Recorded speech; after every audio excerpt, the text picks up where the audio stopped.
for the Love of Tinsel Season 3, Episode 1.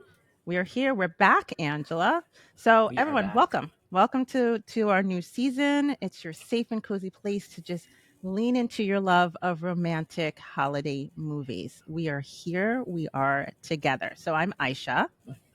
And I'm Angela. And welcome. Welcome. And welcome. We're a little older, a little wiser. A little bit more freaked out about the state of the planet and its citizens and this world and all the crazy. Yeah, so because of that, be ready to indulge, and we give you a little escape from all the crazy that's happening out there. So absolutely. And on that note, whoever's listening, whoever's watching, just take a breath. Relax your shoulders into our safe space of holiday romance. Stretch it. Do what you need to do, right? Because you're in a place where the small town love is big time plot twist. There are no rules around kismet and around magic, and they always get together in the end. Like that is where you are right now, where it's a place that is controlled so that you can be happy just for a little bit. Exactly. So for those of you who do not know us, right, I wanted to take this moment, as it is episode 1, to talk about why we do this podcast. So for me, and FYI, for those who can't see us, we are wearing pajamas and drinking wine out of our glasses. I have a For the Love of Tinsel mug that has a mimosa in it. Aisha, you have? I have a stemmed glass of red wine. That's our For the Love of Tinsel red wine glass. And this is how we get into, it doesn't have to be alcohol for all of those who are listening, but it's how we get into our space, right? That we have things that we do together that creates a safe, fun space for us. Oh, and just, shout out to our shop, which will be coming up, and you will be able to buy said For the Love of Tinsel mugs and glasses. So keep your eyes open for that. Yeah. But getting back to why we make this podcast. So for me, my love of holiday movies, began a while back. They've been on forever. And we're talking about romantic holiday movies, right? And just to be specific, so romantic holiday movie, yes. Like Die Hard, no. Though there's a space for Die Hard, that's not a romantic holiday movie. Right. And not to say we don't love Die Hard. We have seen them all. We have seen all of them. We love them too. Yippee-ki-yay, mother. It's important to say that because I think people are like, it's like Die Hard. And you're like, Die Hard's not a romance to moi. Doesn't mean that it's just, and I know lots of people reference that. So what we mean is these kind of romantic holiday movies. Yes. So, I've been watching them ever since I was a kid, kind of off and on, with family members, particularly my Aunt Charlotte, I think of watching the movies with. But I think when it became sort of, my thing, it became more of a thing in quotes, was, my father passed away on Christmas Eve in 2003. And when that happened, Christmas became kind of dark. It was like the lead up to Christmas was always really hard. And for a while, I just kind of like disengaged with the whole holiday thing. And it was kind of, a challenging time. And then I just started to watch these movies. And there was something about, like we said earlier, like everybody, it all working out in the end, family, prioritizing family. It kind of gave me this warm feeling, and it helped me get through the hard parts of the holidays. And to this day, they still do. And I really feel like these movies were kind of a lifeline for me. And Aisha and I have watched them together many Christmases, stayed up late at night, watching a movie, wrapping her kids' Christmas gifts, Christmas Eve. Yeah, that's a tradition. I mean, it's a tradition. It's a tradition. We stay up all night and we just marathon them while we wrap presents, because you got to wait till the kids are asleep. And yes, I'm a last minute wrapper, so sue me. But it's actually really she knows fun. that I love to wrap, so that's the other thing. Yeah. Yes. So I'm very excited. Yes. Yes.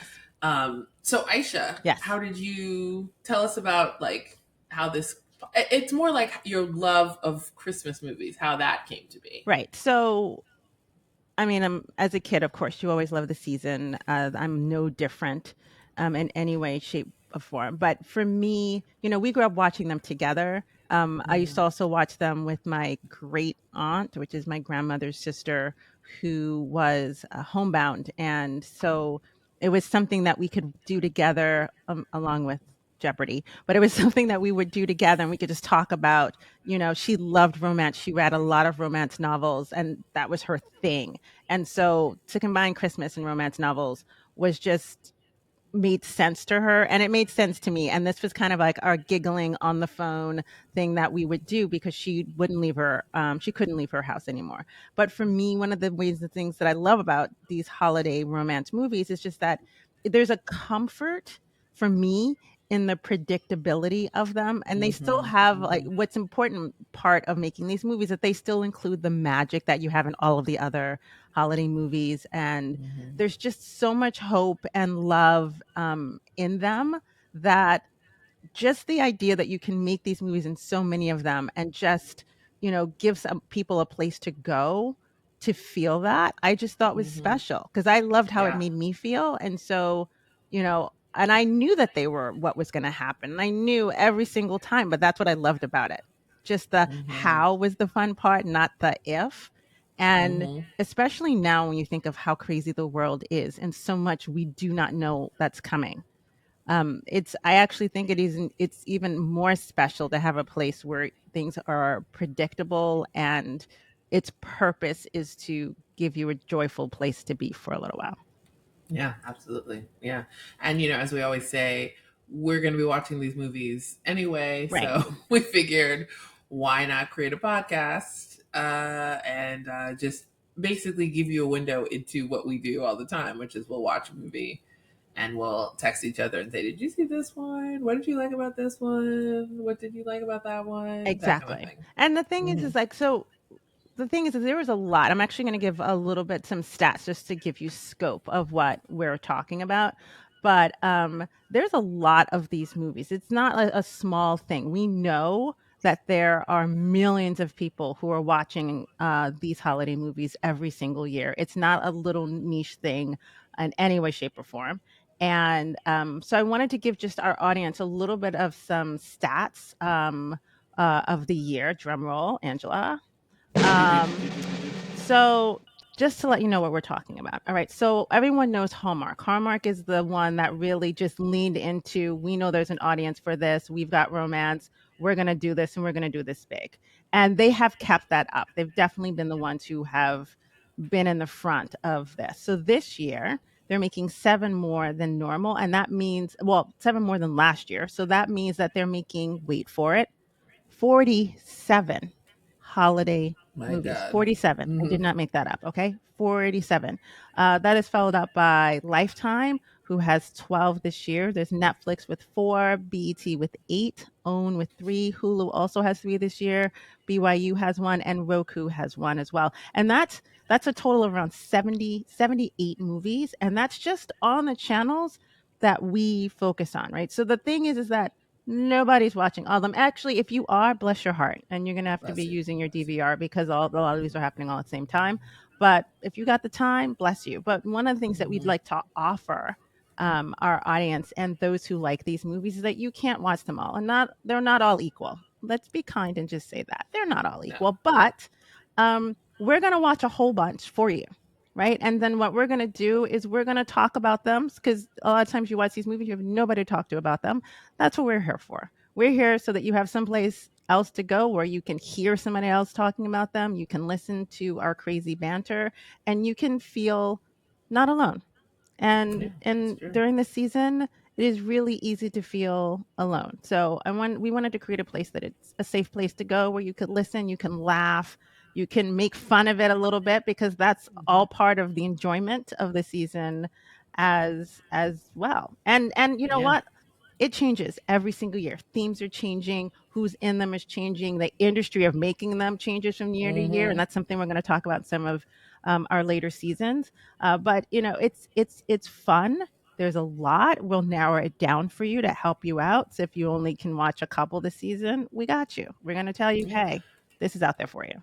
And one thing I should say is, so I'm a filmmaker, Yes. and I directed my lifelong dream happened, and I directed a Christmas movie, directed and co-wrote a Christmas movie called The New Orleans Noel, starring Keisha Knight Pulliam, Brad James, Patti LaBelle.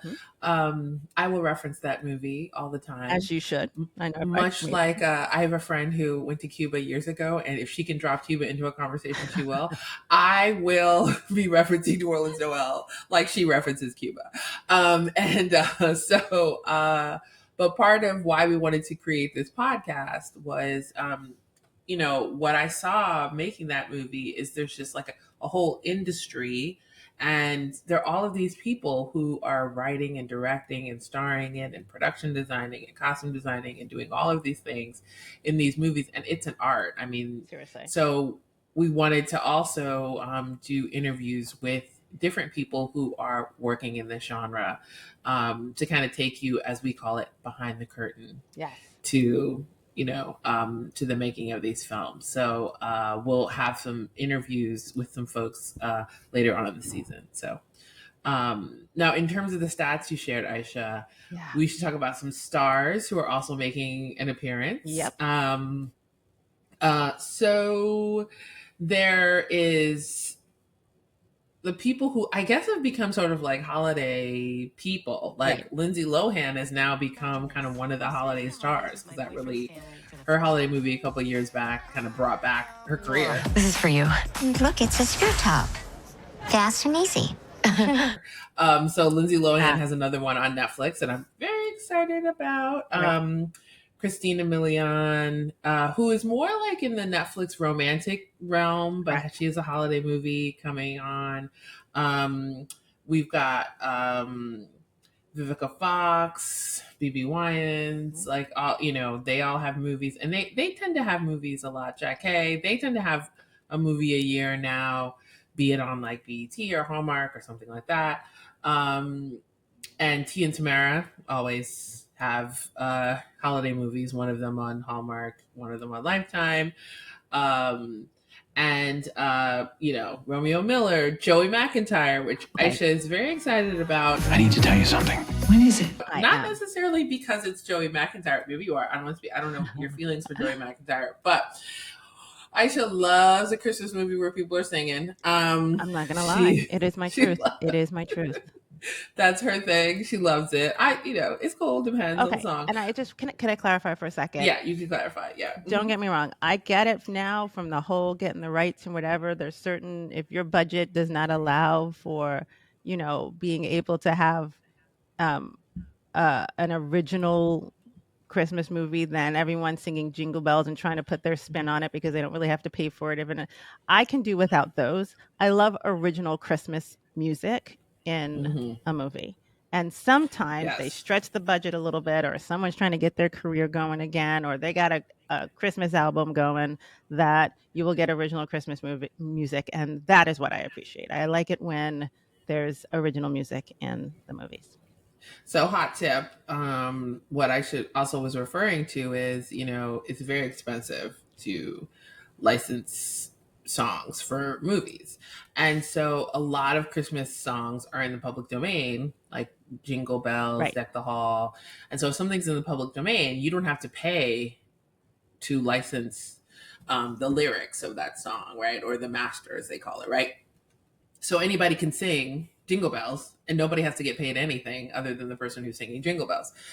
So the problem is it's a limited number of songs. And so you hear those songs over and over and over again, but like no one can afford. Exactly. Listen, you're going to learn a lot about how the industry of making these movies are without completely demystifying it for you, because we don't want to do that either. Exactly. But it is really fun, and I think you have a little bit more respect for them when you understand the parameters that everyone is working in order to make these movies, because it is real. It is real, and it is impressive. So yes, when they can somehow squeeze that budget to come up with an original music, I am here for it. And but so many times you can jazz up Jingle Bells before you want to, gouge your ears out or eyes, Yeah, both. sure. So that is good stuff. Yeah. So, Angela, have you had a chance to take a quick look at some of the plots that are coming up for this season? Any thoughts? I have. I mean, you know, the write ups are very basic, where you're just like, I don't know what. Right. So I brought up Lindsay Lohan because I actually was like, oh, this could be interesting, because her film is like she has a new boyfriend and she goes to their house for Christmas, and it turns out that her boyfriend's sister is dating Lindsay's ex, and so she's like has to force to spend Christmas with her ex. And I was kind of like, oh, that's kind of interesting. I think it'd be fun. I'm all about shenanigans. Do you think it would be fun if it was you? No, it'd be terrible. But yeah, I'm all about like Christmas shenanigans. Yeah, I know you love shenanigans. I love it. I love me some shenanigans. So I was kind of like, oh, that's kind of interesting. I mean, I didn't see anything that like I was like, oh, that's like I haven't heard that particularly before.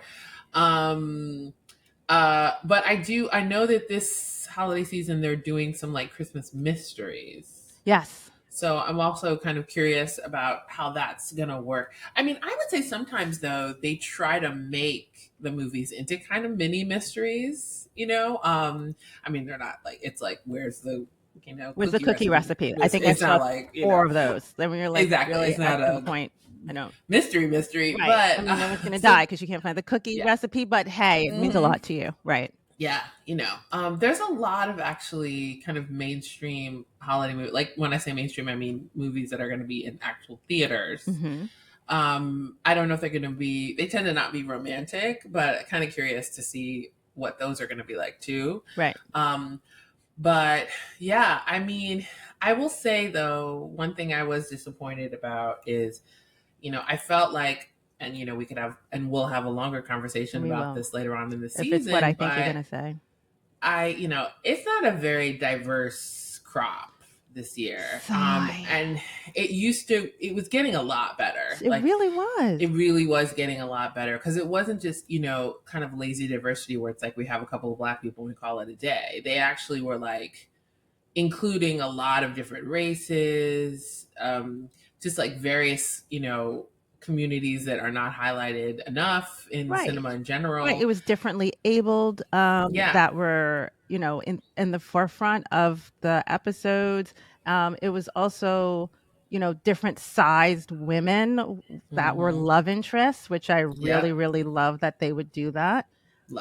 And it did. I am feeling this year a pullback from that level of diversity, which, you know, if you listen to other seasons that we've had, that is something that we loved about what they were trying to do. They were really trying, and different channels do it differently. They have they have a different approach in who they feel like their core demographic is, and they're trying to speak to that core demographic. And then there's some like the Netflix used to push it a little bit just to kind of open your horizons, not just speak to their own demographic, or maybe just show their demographic we can do the same thing in different ways. And I have felt, and it can be like a political issue that has seeped its way into how you make these holidays movies, and they need to do things a little.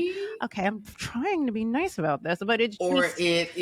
It's just, you know, R.I.P. DEI. Right. Like this whole idea is like we don't inclusion. For some reason showing others feels woke, which is kind of I hate that word now because it's totally been beaten up, but I feel like how that translated into the movies is that they've done what they've done before and years ago, which they feel like is safe.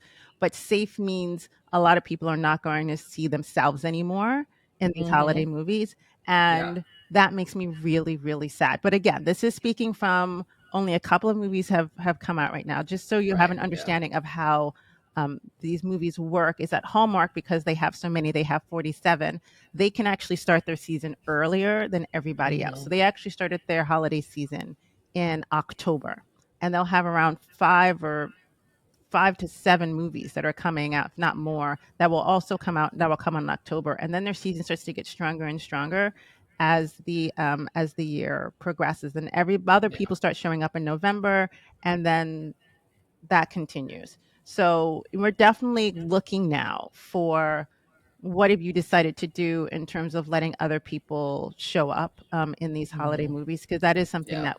that's really important to us. So Mhm. that is what I'm looking for. Yeah. So Yeah. there is that.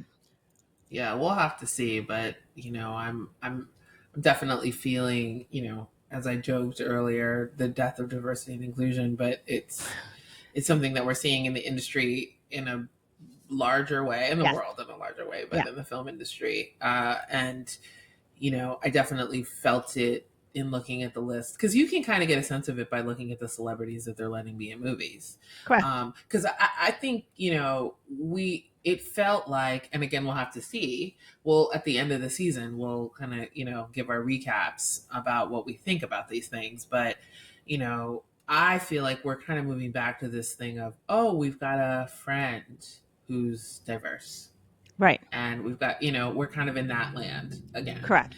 And it's a little bit of a bummer. We'll see what happens, but yeah, we're gonna this is still a safe place, people, don't worry. We're gonna be positive and we're gonna try to hope for the best, but we're also we're gonna be real, exactly too. but we're also gonna be honest, right? I think it's Yeah, important to when you watch as many as we do, and you've been doing this for as long as we have, it's important to have like a top down, because I actually think that these networks want to hear your opinions as well, Yeah. that they weren't doing it wrong when others were showing up.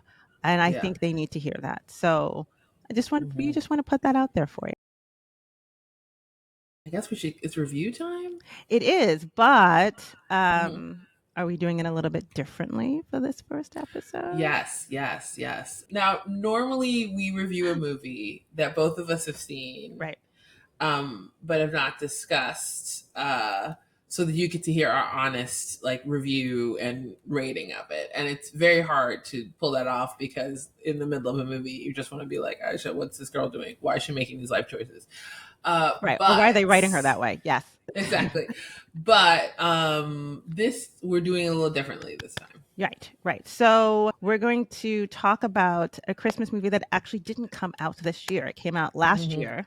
And that movie is a Biltmore Christmas on Hallmark. It stars Bethany Joy Lenz and Christopher Polaha. Polaha. There we go. Polaha. Polaha. Yeah. Christopher Polaha. And okay, Angela, I want you to go first to just kind of talk a little bit about, what you thought about it, because we have a whole story that we want to make sure that you understand. Okay, so I'll tell the story. Okay.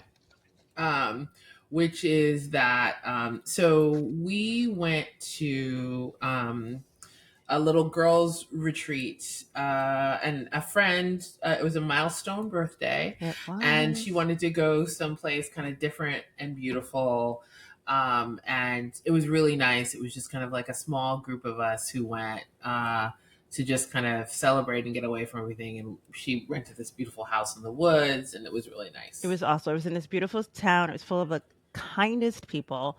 And there was a beautiful estate there that, you guessed it, is the Biltmore estate. And this is in Ashville, North Carolina. And this movie, I had seen this movie, right? I had seen a Biltmore Christmas again. So we went at the end of August. The Biltmore Christmas came out the holiday season before. I'd seen the movie, but I never paid attention to where it was. To be honest with you, that wasn't in my head. That wasn't part of my watching it. And one thing is that Aisha, this will be ongoing. Aisha watches more than I do. So there was just like the one that I had missed. Right. So I had not seen this movie. Right.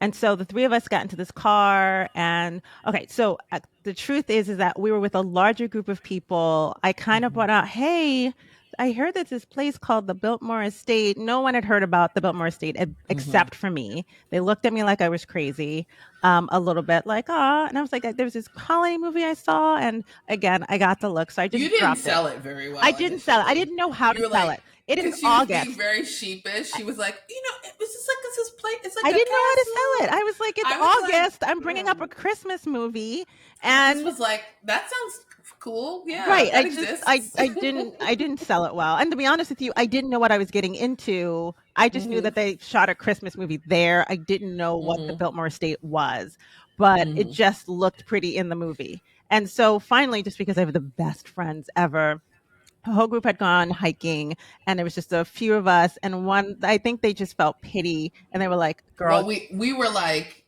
Aisha was kind of doing the thing that Aisha does where she like says, I don't care. I mean, we'll have to do it. Doesn't matter. No, it's fine. It's fine. My needs don't matter. And I was sort of like, she's brought this up like too many times for this to not be something that is important to her. So I'm working on that, people. It's a process. Okay. I'm working on it. I was like, just and honestly, like, I don't know. I loved hiking, but my body ain't what it was. So I was kind of like, maybe. I think it was divine intervention. We weren't meant to go hiking anyway. Yeah, we weren't meant to go hiking. Because once I heard their whole hiking experience, I was like, oh yeah, that was not for me. No. But Aisha and I and another friend of ours decided to break off from the group and go to see what this Biltmore place was all about. I will also admit that once I found out that there was wine tasting at the estate, I went, okay, included in the admission. Right. So I'm going to give you a little fun facts about the Biltmore. So the Biltmore is built in 1895 by George Vanderbilt. You've heard that last name because he's the grandson of like Cornelius Vanderbilt, like the Vanderbilt, right? So at 26 years old, because I'm sure you could do this when you were 26, he bought 8,000 acres in Ashville, North Carolina, because he thought, wow, I can build a country home here, as I'm sure you did the same for his family. So it had like 250 rooms in the house, and it had grown to have like gardens and a farm and a village. Just literally, it's called the Biltmore Village. That's on the grounds because that's how big it is, and a gorgeous vineyard. It has stores, it has restaurants, and a winery that is the cutest thing ever. And it's right by the Blue Ridge Mountains. It is stunningly gorgeous. It feels like you're going into a different land when you go into the estate. Yeah, it's incredible. It's like, it truly is. I mean, it makes sense that, a movie was shot there because it's like out of a movie. It's like you're in a massive movie set. It's really gorgeous. And I'm really, I'm glad that we went and we had that experience, and the wine tasting was very good. And, and we had a great time at a place, that we only went to because I should like watched this holiday movie. Right. We would have never known that this place existed. And, took a lot of great photos. We're going to share all this on social media, on our Instagram and Facebook and stuff. Just some photos of us there together. I just wanted to add that just, part of the thing when Hallmark was putting this out there, and, they were trying to bring tourism to Asheville, and the Biltmore actually doesn't let camera crews to shoot things inside the Biltmore, this huge basically palace / country home. That's not something that they do, but they did it especially for Hallmark to shoot this movie inside the building and to promote Asheville. So when it originally aired, you would see, when it went to commercial, you'd see all these beautiful commercials for how gorgeous Asheville, North Carolina is. And it really is. The people are so lovely. The place is gorgeous. So it was a special thing that that they were allowed to shoot inside this on this estate. That's why it was such a big deal, or I wouldn't have known anything about it. But go ahead, Angela. Yeah. So, fast forward to September 27th. And I have to say, we were at the Biltmore weeks before Hurricane Helene, hit Asheville, North Carolina. So it just was wild to have just been there a few weeks before. And, as there was a major loss of life for Hurricane Helene, 78,000 businesses and counting destroyed. We were so heartbroken because, it was Asheville. I've been a few times now. It's just such a special place. And, it was heartbreaking that, that happened. Right. I mean, we were constantly watching pictures of places we just were that are completely gone, completely covered in water. Just, it's just it was hard. So we made a decision after watching all that was going on that we wanted to honor Asheville and our time spent there. And so we came up with the idea of reviewing Christmas at Biltmore as our first episode as a way of just getting the word out about Asheville and its needs. We also wanted to share some ways that folks can help and some organizations that we wanted to highlight. So the two organizations, and we'll be posting on social media and things like that. So please, 'tis the season of giving. Please support in any ways that you can. The two organizations are, the Tourism Jobs Recovery Fund. And, that one means a lot to me as someone who lives in New Orleans, in a city where tourism is like the main thing. And so when you are not able to have tourists come to the city, you're just not working. So the Tourism Jobs Recovery Fund is for people who work in the tourism industry and to kind of help them get on their feet.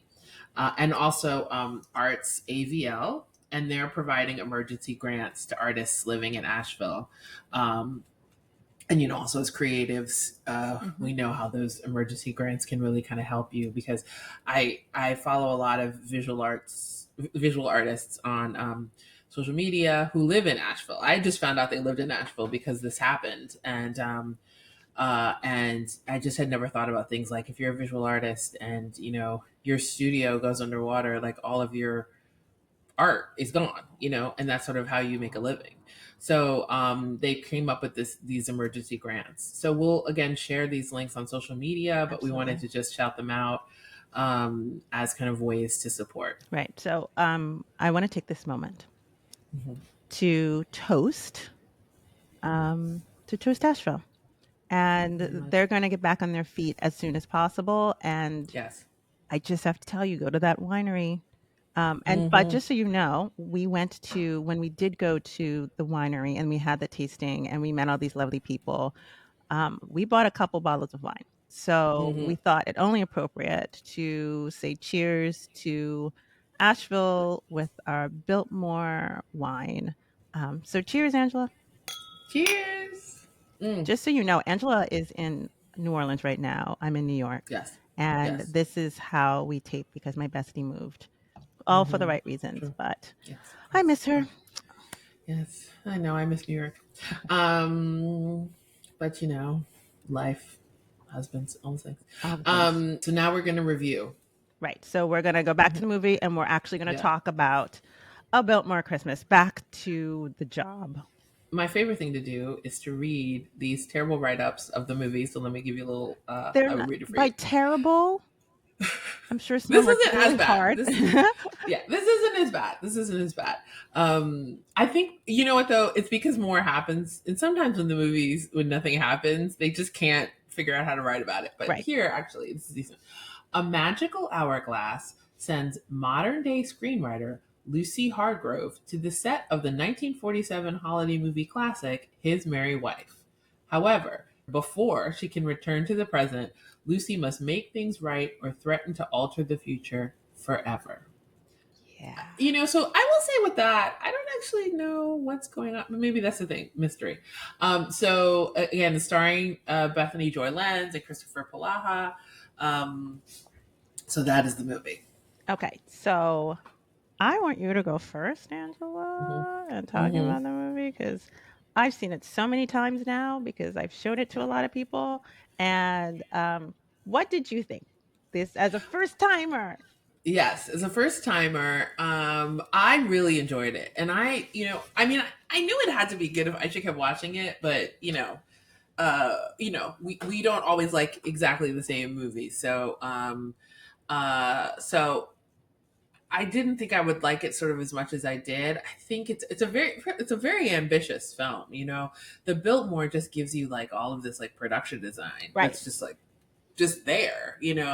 So it is elevated just by the fact of you get kind of all the set production design. And the filmmaker in me was thinking, oh, it's so smart to write a script set in this kind of space because, they tell you in these movies to, you have to limit your locations, limit the number of people in the movie, all of these things. It was like, oh, you set it in a place like the Biltmore, and it's just kind of so robust, Right. I mean, it's built in 1895. They've done such an amazing job at keeping Places, everyone, places. looking good Speed.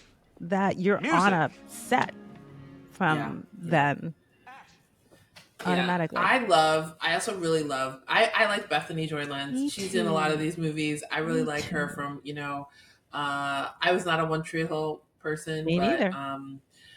One Tree Hillers for the millennials. We are Gen X. Let's just call it, that's the line I've seen. It's like, oh, the One Tree Hill is a millennial thing. Do you think they're like Beverly Hills 90210 kind of thing? Yeah. Well, or like Dawson's Creek too. I don't know. Okay. High school. Okay. Yeah. High school. So, but I love Bethany, my good friend Bethany, and Christopher Polaha. I love too. He's awesome. And as Isha knows, I have this whole thing where I'm like convinced I've been on a set with him, but I can't figure out where or when or how I want that for you though. Maybe I just like I want it so much I make it so. But that's a Christmas movie. I know, right? I loved that it was kind of an homage to old films, but it was still kind of making fun of kind of older films and time travel. Time travel. Yeah, it makes the time travel thing work. It's like it's very simple, the rules of time travel, so you don't get too like mired in. But what about? Right. Like you're just like you turn the thing around and you got to come back and okay, got it. So yeah, I mean, I enjoyed the supporting characters. I really enjoyed it. There is not maybe there's one person of color in it in the beginning with like a secretary, somebody. So mean, but so mean. I mean, I was like nobody, but also we wouldn't be in this movie, so correct. I can't really fault it for. If it's set in one of those old movies, who would you just we wouldn't be in it, I suppose. But so it's not going to get high diversity marks, but I enjoyed it. I thought it was a lot of fun. What did you think? Well, I know. Yeah, I mean, here's the thing. I mentioned earlier about my great aunt that I used to watch these movies with, and one of our favorite channels used to be like Turner Classics, and we would sit up all night, and she would feed me, which is like a weight on my heart. And we sit up all night, and we would watch these Turner Classic movies, and it was so much fun. And so clearly, whoever wrote this was one of those people, because it is all over this movie about those old timey holiday movies, the way that they speak. It's just I loved that stuff. Yeah, they made a lot of fun of that. Yeah, they leaned into it, but also made fun of it as well, which makes it fun. But it just reminded me so much of sitting there and hanging out with my great aunt that I just had such a good time. I felt like I was watching a movie of someone who loved those movies like I did, and they had fun with it. They really did. It is an old school in some ways holiday movie. It's got and I could not suggest it more. The one thing I will say though is that it's so trippy because we went to the Biltmore, and when you've been there and then you've hung out and then you get to see it in the movie too. And so I went to the Biltmore because I saw the movie, and in the movie they go to these places because they've seen it in a movie, and it's a little trippy. It's fun trippy though, but it's a little trippy. But again, I actually really recommend this movie a lot. So Angela, if you had to like rate it on a scale of 1 to 10, 10 of course being iconic, like, and just so, first timers know, we tend to, when we come up, our metrics for when we rate movies is we rate it on chemistry and family and holiday magic and conflict, and if it gave you all the feels, that sort of thing. So when you hear a number from us, I mean, conflict minimally, but sure. There was lots of conflict. No, there was, but I'm saying in general, as a metric, if we use that as the sole metric, no, then we're dead in the water. It is a holiday movie, but although the funny thing is that I've watched movies when I'm like the stakes were so low that I'm like, I mean, because in order for you to really appreciate them getting together in the end, there's some hurdles. They're going to get together, but their hurdles need to feel real enough for you to appreciate how they got together in the end. And sometimes the stakes are so low that you're just going, okay, congrats. I mean, you had to know that was going to work out. What was good about this one was the whole time travel. The stakes were high. The stakes were very high. I have to just shout this screenwriter. I don't know who wrote this script. I have to go back and look. This was a well-written Christmas movie. And correct. They really understood the assignment of the parameters of like the genre, creating obstacles. And I was excited about it because I felt like I'm a lover of like kind of like Christmas magic in movies, and I actually was starting to feel like that was going away a bit. And I liked that this one was like unexplained, time travel, whatever, and you believed that they fell in love. Yes. Well, like I would, yeah. I mean, I believe it. Well, both of them are really good at showing that you felt like, I mean, both of them could probably act their way into showing that they loved a rusty nail, but they're really good at it because neither one were looking at a rusty nail. These are both attractive people, but it's more than just an attractive person. They did their thing. There was chemistry. It was believable. Really happy for it. So, I'm so glad that we can talk about a movie that we really like. But Angela, you did not give me a rating. Don't think I forgot that. Okay, so I it's hard because I feel like I